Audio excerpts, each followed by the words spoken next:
Kosciusko, Mississippi. Paul Harvey. Good day. When Paul Harvey died Saturday, he left behind an America that was forever changed because of the doors that he opened in the media. He also left part of his legacy in Atala County. His visit to Kosciusko on July 28, 1961, is an important piece of Kosciusko history. Not only did he bring with him his unique and resonant voice, but he brought his rich gifts of description and storytelling and left residents of this city with a new sense of self-esteem as a town, a feeling that Kosciusko mattered to America. And indeed, when Paul Harvey told America about Kosciusko, it mattered. He came in by plane on a national tour, brought in by a local civic group of young men called the JCs. He was a paid speaker. Joe Doty was a JC in 1961. Most people around here listened to him back in those days, and I probably still did. And the JCs decided that they might like to have him come, and so I was a member of the JCs at that time, and we contacted him, and at that time I believe the fee was $5,000. And as it turned out, we had an overflow crowd and actually made money on the program. And from then on, Kosciusko got some unpaid advertising from Paul Harvey, and it was tremendous for the town. The night that he flew in, he was a little late coming in, and there was a crowd. The cars were backed up from the airport itself to Highway 12. A young man named Hugh Potts Jr. drove Mr. Harvey from the airport through Kosciusko and served as chauffeur during his stay. Potts, now the president of M&F Bank, recalls the excitement he felt as a 16-year-old driving a national celebrity around in a convertible Oldsmobile provided by his father's dealership. My encounter with Mr. Harvey was one of my earliest, if not my first brush with some national celebrity. So I was pretty excited about that. The thrill of being a chauffeur in a convertible was sort of a compounded excitement about the occasion. Been a respecter of Mr. Harvey since that time, and he certainly is a media icon to me. I did have a little curiosity as to why he chose to accentuate Pete Murphy, and I'm not being disrespectful to Mr. Murphy nor the memory of Mr. Murphy, but I was a little curious as to why he thought that was either the best or the most appropriate thing he could say about Kosciusko. But there's one more Mississippian you have to meet. They call him Kosciusko Pete. I was walking around the courthouse square this morning when I saw his familiar face, ruddy, unshaved, but unlined. Pete Murphy lisps when he talks, but you never miss what he says. How did Kosciusko react to Mr. Harvey's visit? Well, I think there was excitement in the build-up, and as I recall, it was one of those great occasions. Then, all of America was introduced to Kosciusko. Harvey broadcast his news and commentary from WKOZ, the radio station owned by Mims Boswell that carried Paul Harvey's daily messages, part of the Boswell Media Radio Group that carries those broadcasts to this day. From July 28, 1961, here is Paul Harvey. Americans in the business of news analysis, we can sometimes calculate best where we are going by taking a good look at how we got where we are. United States history dates from 1776, but long before that, wild animals tramping between salt licks made trails in the American wilderness. Indians linked their villages with these trails, or traces, as they were called. The first white men to explore the land of the Choctaws and the Chickasaws in our primitive southeast found themselves pounding an ancient warpath into a pioneer highway, and they called it the Natchez Trace. From Natchez to Nashville, 450 wilderness miles.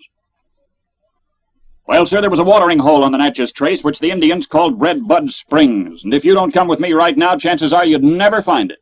You'll have missed this chance for a better understanding of how we got where we are. For one thing, they've renamed Red Bud Springs in honor of a Polish hero of our Revolutionary War. He spelled it one way, we another, and it's pronounced a third way. Kosciusko, Mississippi.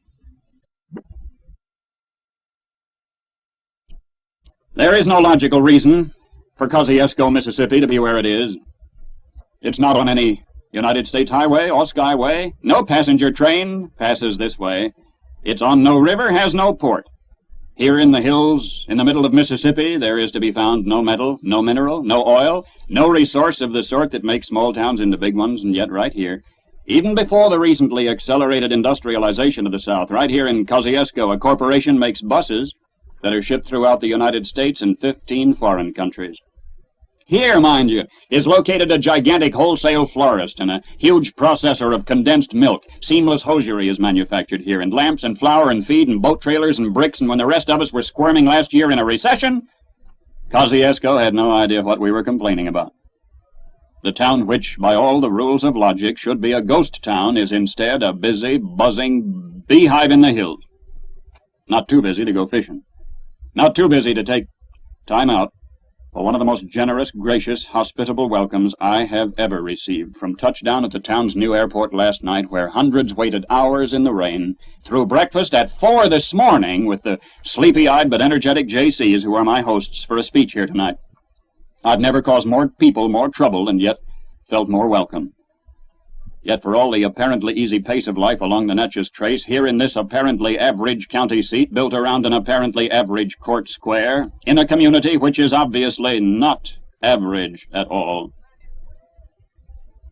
I find that from this least likely Attala County, Boyd Campbell emerged to become president of the United States Chamber of Commerce. Kosciusko, a town of fewer than 7,000 people, gives $22,000 a year to the United Fund, spends $30,000 a year on industrial development, has a weekly newspaper that's been judged best in the state 2 years in a row. Here, deep as you can get in the heart of Dixie, which we have stubbornly remembered as sleepy and slow, new schools, new hospital, new churches, new parks, with lots of folks still talking soft and lazy-like, and yet working 8 hours in town and farming 10 acres on the side. Mims Boswell runs our ABC station here and runs 67 acres of Angus cattle just 5 minutes from the studio. What's the secret? Where does Kosciusko get its energy, epitomized by these fire-eating JCs and all this industry and activity in this least likely place? Well, Billy McMillan of the Star-Herald figures that most towns have some reason for being. But the railroad town is inclined to ride the railroad down. The mining community dies when the mine does. But Kosciusko had nothing to start with in the first place. So with the resourcefulness of the pioneers of the Natchez Trace, they had to scratch for a living, and they just keep scratching. And hard work has important byproducts. In the industrious South, there is less divorce, less mental disease, less crime. New FBI figures show of our 50 states, the most per capita crime is in Nevada. You know where Mississippi is on that list? 3rd. From the bottom, I mean less crime per 1,000 population here than almost anywhere. And what's more, you grow fresh figs in your backyard. But there's one more Mississippian you have to meet. They call him Kosciusko Pete. I was walking around the courthouse square this morning when I saw his familiar face, ruddy, unshaved, but unlined. Eyes a little watery anymore, but unterrified. Pete Murphy lisps when he talks, but you never miss what he says.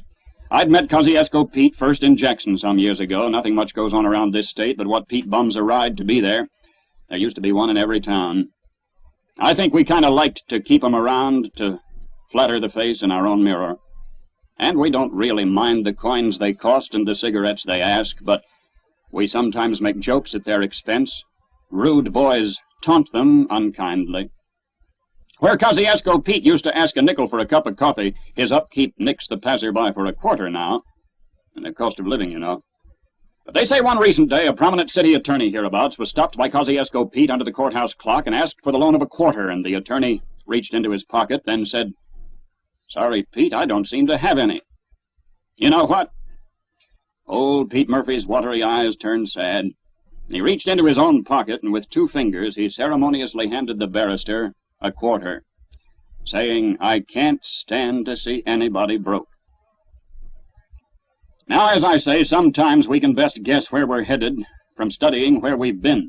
And the way things have gone and are going, someday our northern cities will noose our necks with freeways and clog our arteries with traffic and gas us with noxious fumes and regulate and regiment and restrict and restrain and strangle us. But with an assist from our country cousins, we could yet survive, because in these hills is some of everything we need: sunshine, sterile air, growing room, and the time to enjoy them. So someday, when our pocket comes inside out empty, I pray these folks will be kinder to us than we have been to them. Paul Harvey, Good day. That day, long before Oprah Winfrey became the media mogul she is, America learned about our community. The bustling beehive in the hills where people just keep scratching out their living. Paul Harvey has now passed into history. His body and mind and rare talent are now relegated to tapes, CDs, and digital media. But his spirit lives in the lives he touched, and part of his spirit touched us here in Kosciusko, Mississippi in 1961. For Boswell Media, 48 years later, I'm Chris Davis.